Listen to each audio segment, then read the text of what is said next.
E aí, meu amigo e minha amiga do universo físico, aqui é o Lucas do Universo Discreto e hoje vamos continuar a série de 3JS. Hoje, especificamente, eu não vou mexer com o Game Engine que a gente usou no episódio passado, pois eu senti falta de trabalhar com alguns conceitos ligados a materiais, como textura, iluminação, no caso, iluminação Phong. Então, achei importante fazer essa pausa, mostrar para vocês esses materiais aí e depois continuar com o motor. Eu também não esqueci que eu vou falar com vocês sobre aquele código Python que eu fiz que carrega coisas do arquivo do Quake 3. Eu também vou mostrar isso, eu estou devendo, mas não se preocupem, vai sair, tá certo? E como sempre aquela propaganda aí, vocês viram meus vídeos passados?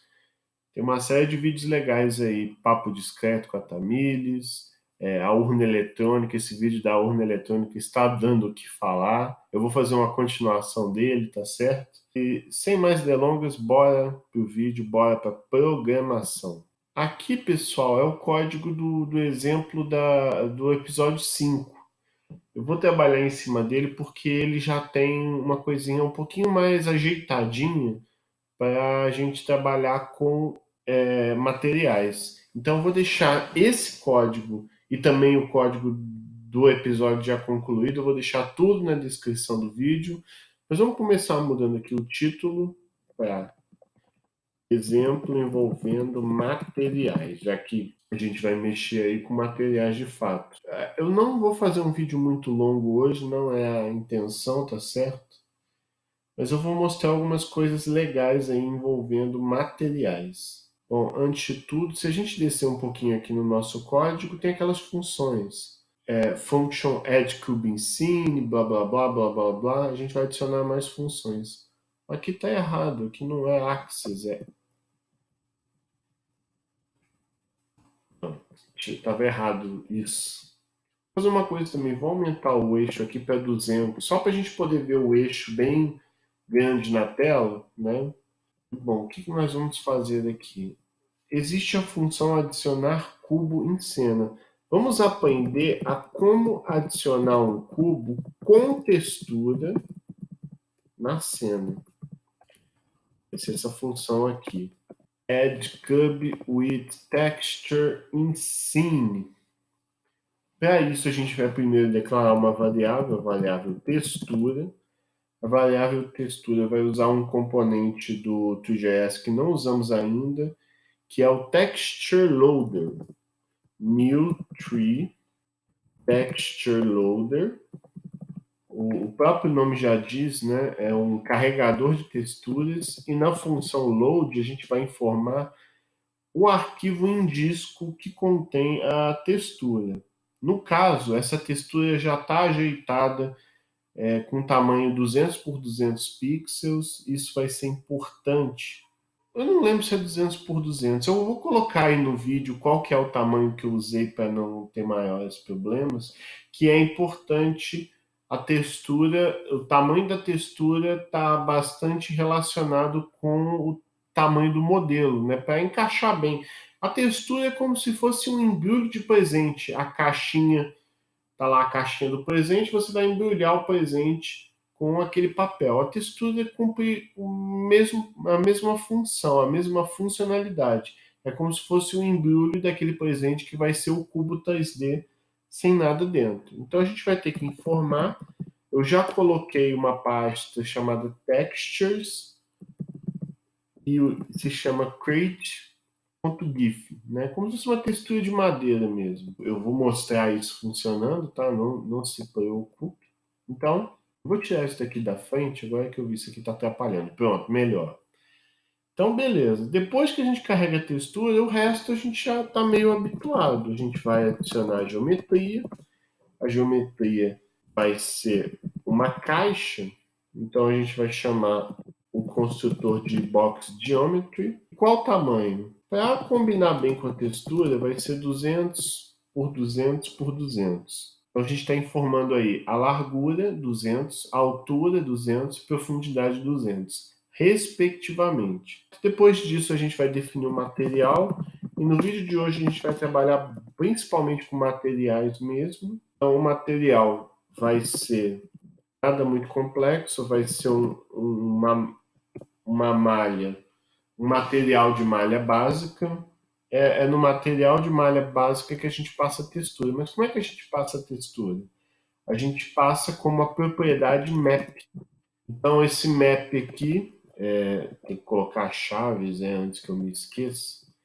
Então entre chaves eu informo os parâmetros aqui no meu JavaScript. Então a propriedade map tem que receber uma variável textura. E essa variável textura tem que ser um chamado load para o objeto textureLoader. Então, nesse textureLoader aqui é um construtor, e você, uma vez construindo esse objeto, esse textureLoader, você vai invocar o método load que vai carregar a textura, e esse cara vai ser um objeto que você vai passar por aqui. Simples assim.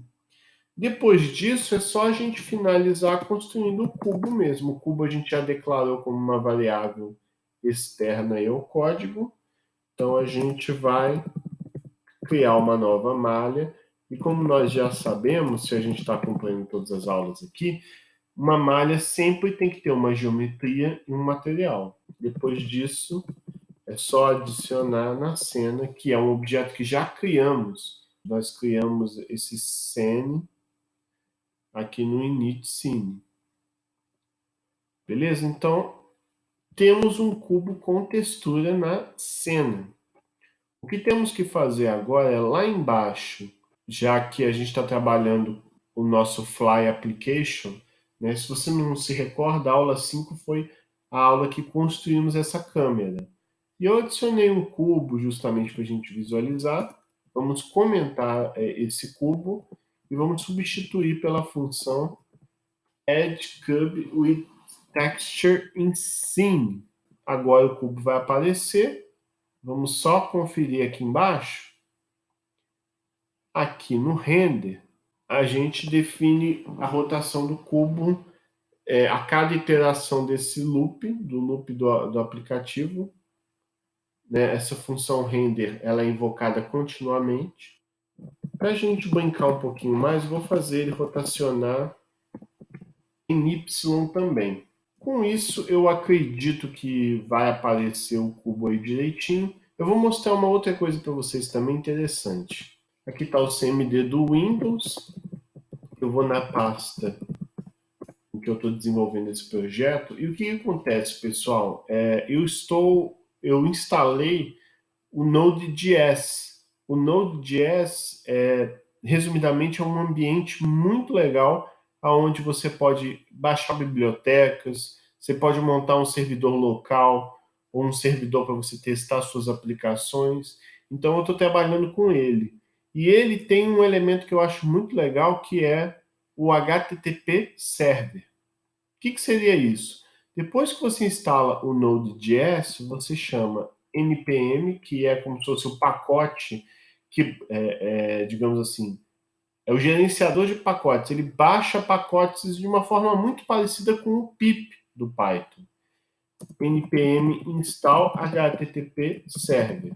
Depois que você instala o Node.js, você pode invocar esse comando, e ao invocar esse comando, você passa a poder gerar um servidorzinho local para você testar suas aplicações. Como é que você invoca esse servidor? É simplesmente chamando HTTP Server. Eu vou apertar aqui, e olha lá, Starting Up HTTP Server e tal, e você tem esses 3 endereços aqui que você pode acessar. 2 pequenos errinhos de digitação, pessoal. Desculpa, eu estou um pouco lento hoje. O primeiro erro foi que aqui estava Access. Correto é Access, né? E aí você declarou Access, você instanciou ele e passou por parâmetro na cena. Então, aí está correto. Outro erro que eu cometi é que eu tinha colocado aqui mesh minúsculo, quando o certo é mesh maiúsculo. Com isso, a nossa aplicação aqui vai rodar. Tá vendo aqui a nossa aplicação? Só que ele está rotacionando muito rápido. Isso é fácil a gente arrumar, né? É só a gente vir aqui embaixo e diminuir 0,01, 0,01. E com isso vai ficar melhor. Agora sim, tá mais tranquilo. E vocês estão vendo como a textura encaixou direitinho em cada face do retângulo? Por padrão, você pode trabalhar com cada um dos lados, cada uma das faces do cubo, sem maiores problemas. Como eu não defini nada, ele atribuiu automaticamente a textura em todos os lados do cubo. Mas vamos aprender a manipular cada face do cubo. É o que eu vou mostrar para vocês aqui agora. Então vamos criar uma outra função embaixo. Vamos criar uma nova função aqui embaixo. Essa função vai se chamar addCube with random colors. Adicionar na cena um cubo com cores randômicas, né? Como é que a gente faz isso? Bom, a primeira coisa é definir a geometria. A geometria vai continuar sendo um box geometry, com 200 de largura, 200 de altura, 200 de profundidade. E agora, pessoal, eu vou mostrar para vocês primeiro uma coisa curiosa e depois eu mostro realmente como você coloca em cada face. Mas uma coisa que você pode fazer é um for, variando com i igual a 0, enquanto o i for menor que geometry faces length. O que é o geometry.faces.length? É o total, é o comprimento, né, o total de faces que essa geometria tem. Então, quantas faces essa geometria tem? É o que o length ali está informando. Beleza? Depois disso, a gente pode, dentro desse for aqui, definir um var random color. E como é que vai ser essa cor randômica? É bastante simples. A gente pode chamar uma função bem legal aqui que se chama mathRandom. E qual que vai ser o intervalo desse randômico? O intervalo desse randômico vai ser todos os hexadecimais possíveis. O 0xFFFFF, eu estou indicando que o valor randômico ali que pode ser gerado vai de 0 até o hexadecimal FFFFFF. Lembrando que o primeiro F é referente ao canal vermelho, esse aqui é referente ao canal verde e esse último referente ao azul. Então o random color ali vai ser um hexadecimal com alguma cor aleatória. Depois disso, o que você pode fazer? Você pode atribuir para determinada face uma cor, invocando esse cara aí. Geometry.faces i, eu estou dizendo que na face i, na cor da face i, você vai definir um hexadecimal. O hexadecimal vai definir a cor nova. Então, eu vou passar aqui o random color. Feito isso, o que falta a gente fazer agora é definir o material. Né? Como a gente já está dizendo aí, o material vai... Assim, não é suficiente. Isso que eu estou fazendo, eu estou definindo as cores, mas eu preciso passar essa informação de cor para o material. Então, eu vou declarar um Mesh Basic Material de novo. Eu estou indicando a propriedade Vertex Colors.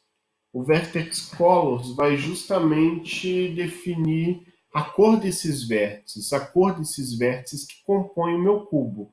E aí eu tenho que passar o Face Colors. O Face Colors são aquelas cores que eu atribuí nessa linha 86 aqui. Com isso, eu estou vinculando o material com a cor que eu defini na geometria. Então, o material vai passar a receber aquela cor ali que eu estou criando. Depois disso, o cubo tem que receber uma nova malha, né? O primeiro parâmetro é sempre a geometria e o segundo parâmetro é sempre o material. Depois disso, basta eu adicionar o cubo na cena, como a gente fez aí algumas vezes. E o que eu vou fazer agora? Eu vou trocar o método que eu tinha feito para esse novo método que está aí.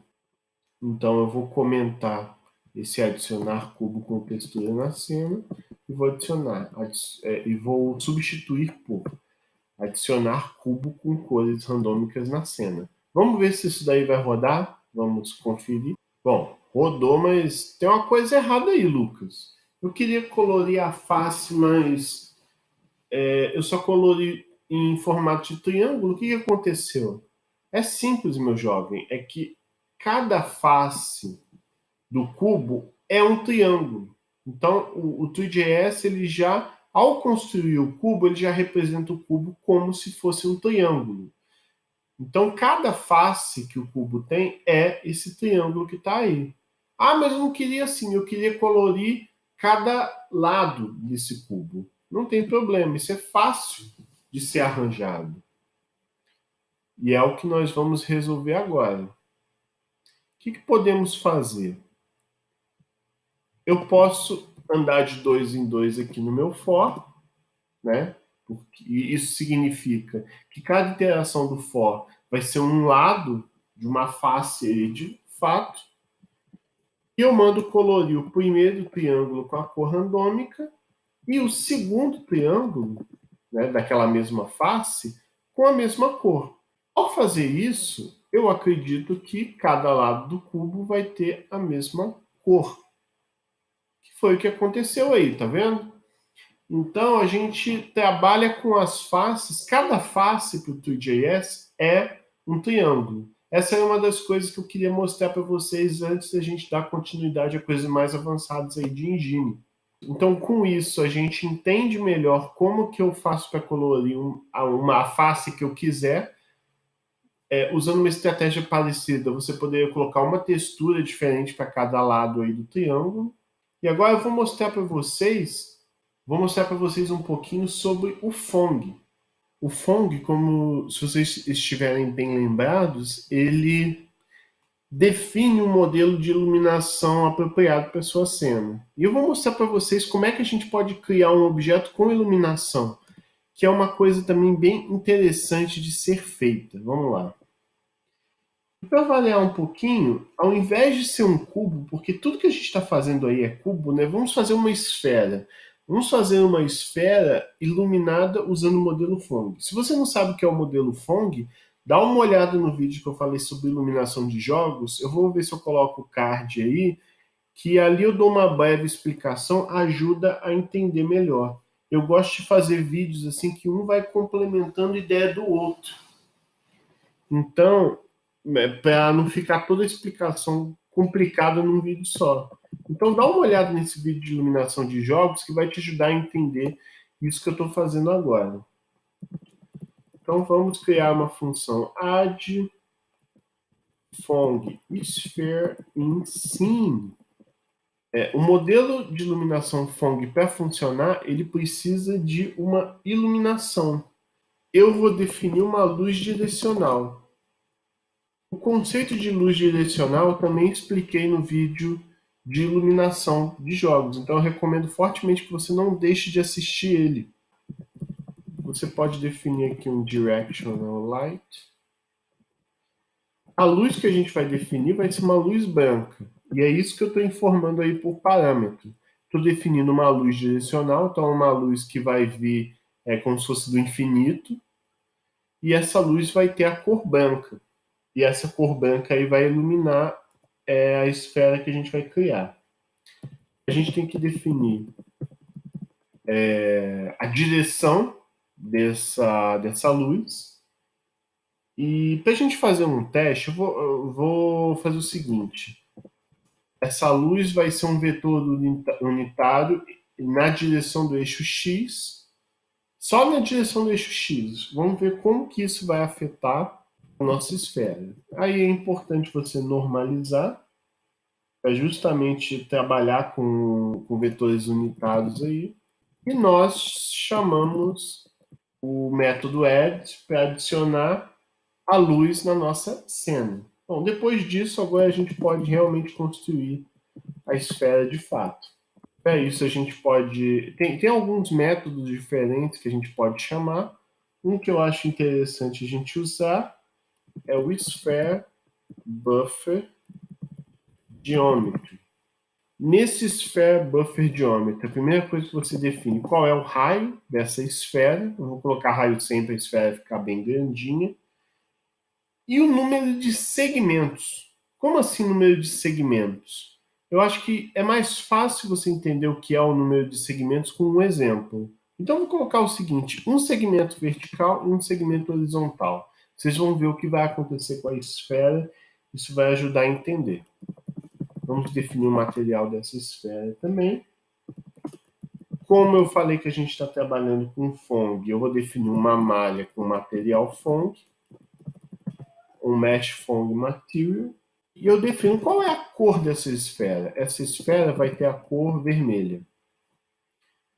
E para a gente conseguir enxergar melhor também, eu vou ligar o wireframe. O wireframe é para mostrar o aramado, é para você mostrar os segmentos que compõem o modelo 3D, como se fosse um arame. Ou seja, você não vai colorir cada face, as faces vão ficar transparentes. Isso é para a gente entender melhor o que são esses segmentos verticais e horizontais aí, ao que me refiro.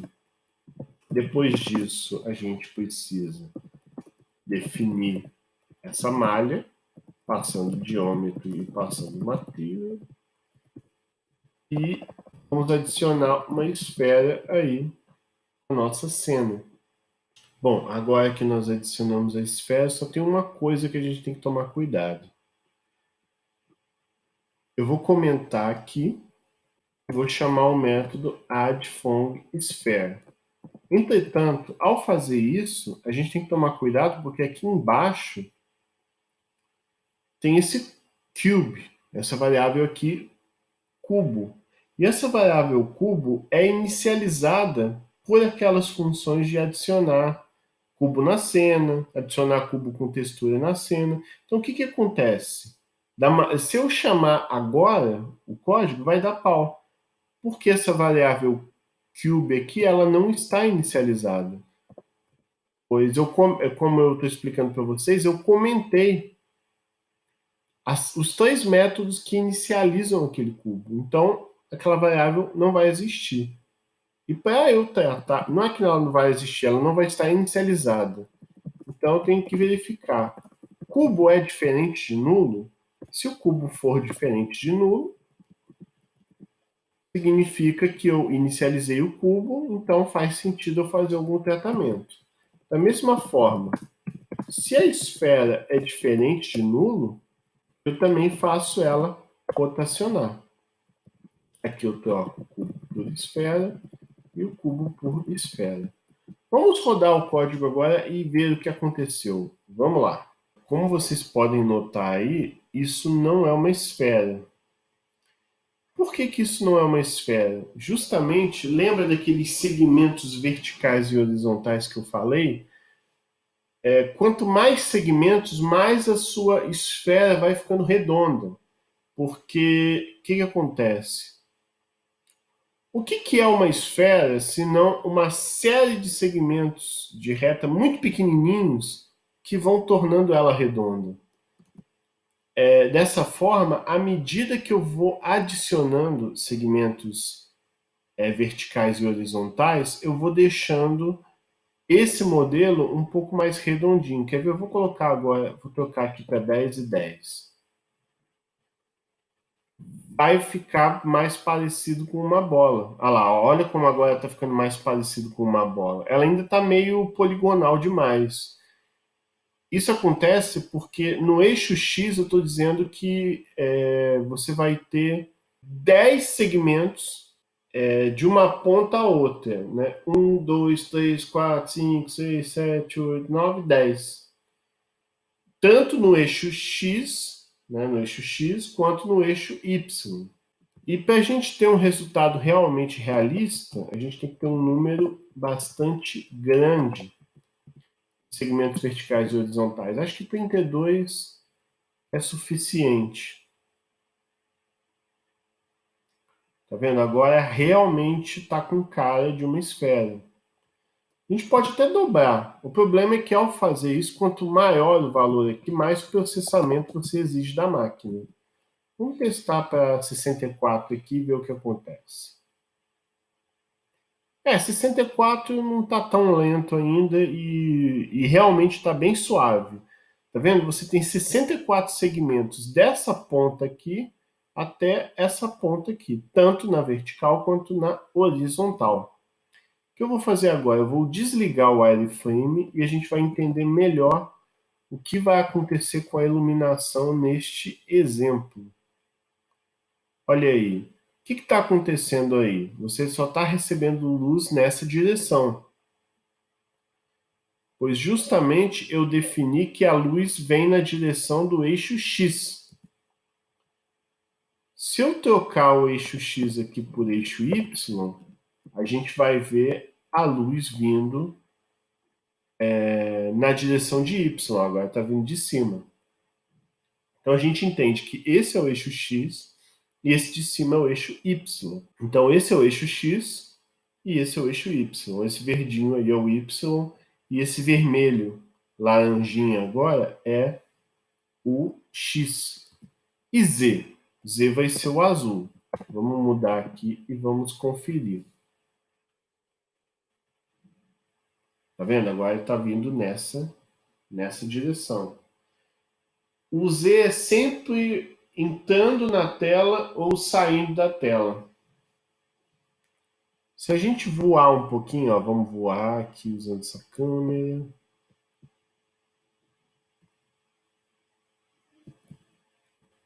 Olha só, se a gente ir para bem atrás dessa esfera, a gente nota que aqui atrás não tem iluminação. A iluminação vem só numa direção. E se eu botar tudo 1, o que vai acontecer? Você vai ter iluminação em todas as direções. Em todas as direções, você vai ter luz aí colorindo essa bola. E essa colorização é usando o Phong que eu expliquei lá no meu vídeo de iluminações em jogos. Tá certo? Então é basicamente isso. Eu queria mostrar para vocês algumas coisas básicas aí de materiais. Esse código vai estar no GitHub. Eu espero que você tenha gostado. Meu próximo vídeo vai ser continuação daquele de urnas eletrônicas, tá certo? Então não deixe de acompanhar meu canal, curtir, compartilhar, se inscrever. Eu espero você no próximo vídeo e tchau!